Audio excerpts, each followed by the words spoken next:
Good day! This is Chan of Chan Limited Life at today, isi-share ko ang long-term review ng OEM style Fitcam X dashcam. More than 6 months na natin gamit yung dashcam at somehow ay makakapagbigay na tayo ng solid review sa performance at output nito. Mga unfiltered driving videos galing sa Fitcam X ang makikita nyo mamaya. Merong night driving, rainy driving, sunny driving at iba pang driving conditions. Kayo na lang ang mag-judge pasado ba sa inyo yung video output. Pero bago natin simulan mga ka-Chanli, eto muna! Let's go!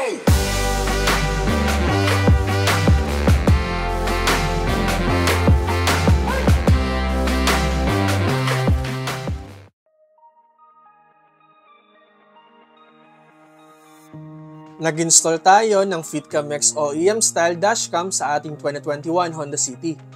Ni-DIY lang natin to mga ka-Chanli. Alam nyo, hindi ako mahiling magkalikot o mag-DIY sa kotse. Pero nakaya ko namang i-install ang Fitcam X dashcam. So for sure, kayang-kaya mo rin tong ikabit. Kung gusto mong mapanood ang installation video, pwede mo i-click yung video card sa top right corner ng screen o hintayin sa dulo ng video ang end credit para sa link.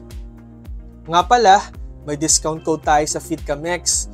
To avail the 10% subscriber discount, i-encode mo lang ang Fitcam X03 pag mag-checkout ka na.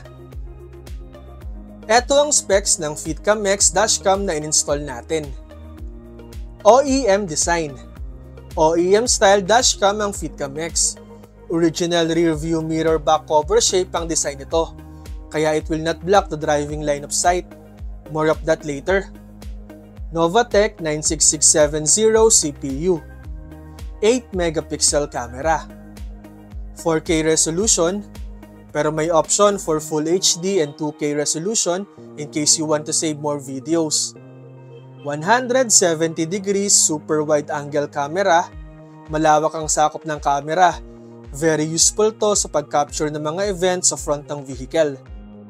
Mobile app, both for iPhone and Android na yan. With built-in Wi-Fi, pwede mo i-connect ang phone app sa Wi-Fi ng Fitcam X para ma-access at makapag-download ka ng videos. G-sensor and lock.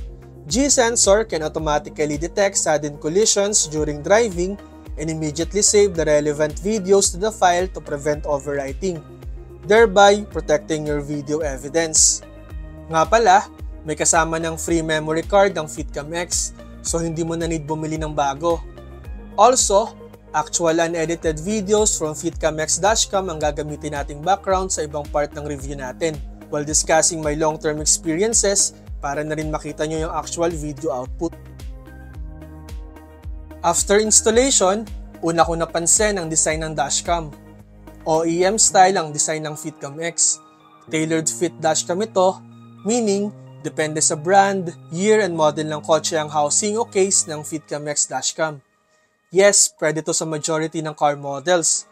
Toyota, Honda, Ford, Mitsubishi, Nissan, Isuzu, Suzuki at marami pang iba. Na-consider na rin dito ang space sa likuran ng rear view mirror, ang anggulo ng windshield, pati na rin ang dome light area. Kaya tailored fit and OEM style ang datingan after ma-install ang dashcam. Dahil nasa likuran ng rear view mirror ang dashcam, hindi ito mapapansin ng pasahero.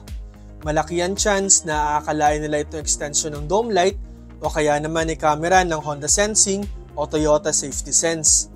Dahil discreet, kapag magpapa-PMS ka, makukunan nito ng video at audio ang lahat ng pangyayari habang sineservice ang kotse mo.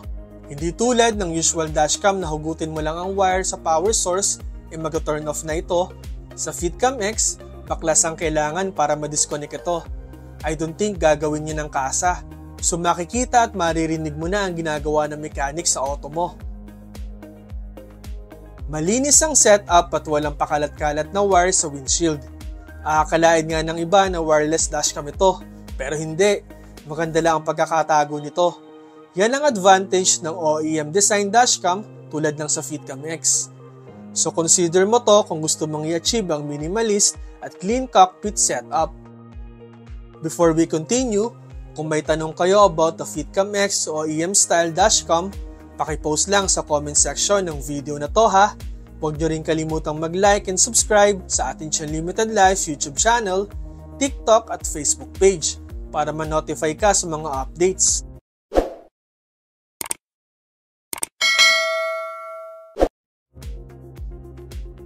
Hindi ko pa na-experience na mahulog o matanggal sa pagkakadikit ang Fitcam X dashcam. Ang laki kasi ng 3M adhesive nito, kaya tingin ko ay matatagalan pa bago ito bumitaw. Open parking ako sa work at sa bahay, and so far, wala naman ako naging problema sa dashcam itself kahit nakabilad maghapon ng kotse. Dahil nasa gitna ang posisyon ng dashcam, balanse ang anggulo ng video na nakukuha ko dito. Right angle ang kuha sa hood, road and sky. Small amount of hood, not too much sky, not too much road. Just the right angle and proportion lang. Also, pwede mo gamitin ang Fitcam X video in case magko-content ka, like inauguration ng newly opened road, test drive ng kotse, and even for your travel vlogs. Dahil up to 4K resolution ng Fitcam X, crisp and clear ang video output nito kapag gabi. Kitang-kita ang mga plate numbers ng sasakyan at road signs, even sa low light environment. Adjustable din ang camera exposure in case you want a brighter or darker video output. Of course, manage your expectation. Siyempre, hindi ito kasing linaw ng kuha ng iPhone 15 or Samsung Galaxy S23. Ibang purpose ng camera ng phone. Pero yung linaw ng Fitcam X comparable naman sa ibang leading dashcam sa market. Just like other dashcams, may loop recording din ang Fitcam X. Ito yung ino-overwrite ang oldest file when storage reaches capacity. Ang pinagkaiba lang base sa observation ko ay nagre-record pa rin ang Fitcam X dashcam kahit naka-off na ang engine. Titigil lang ito kapag nilak na natin yung doors ng kotse.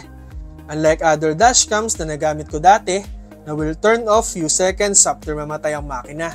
Meron din nga palang version ng Fitcam X na nare-record na rin ang rear o likuran ng kotse. For additional security and surveillance yan.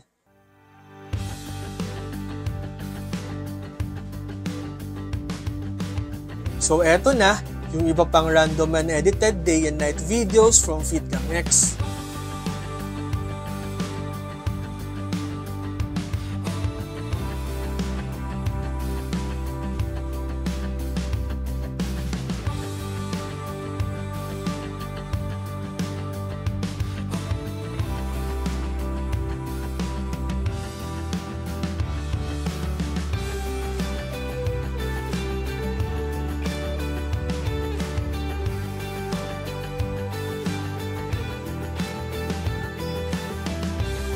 Fitcam X dashcam is one of the best dashcams na nagamit ko.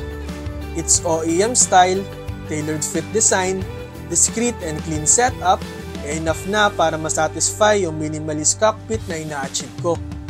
Dagdag ko pa yung center and balance wide angle video output na crisp and clear whether araw man yun o gabi. Sa katunayan, nagagamit ko ang Fitcam X video sa mga contents ng ating channel. Kaya goods na goods to para sa akin. So in case interested ka sa Fitcam X dashcam, click mo lang yung product link sa description box ng YouTube video na to para sa exclusive Limited Life subscriber discount. O gamitin ang discount code na to, FitcamX03, para ma-avail ang 10% discount sa Fitcam X dashcam. Nga pala, to make sure na tailored fit ang dashcam na mapadala sa'yo, send a picture showing the rear view mirror at dome light area ng kotse mo sa Fitcam X customer service sa kanilang website.